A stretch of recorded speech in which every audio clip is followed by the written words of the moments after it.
Hey guys, and welcome back to this channel. In this video, I'll be showing you guys how you can claim the rewards on the fall bloom event on Grow a Garden. So before, it was automatically just given to you via your inventory, but now you actually have to claim it. So once you're done with the fall activities, I only got the common reward.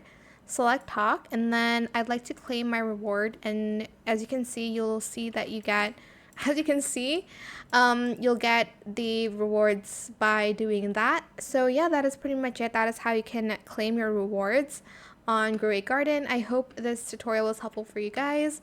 Don't forget to like, comment, share. And also subscribe to this channel if you haven't done that already. If you have any more questions about this video, just leave it in the comment section down below.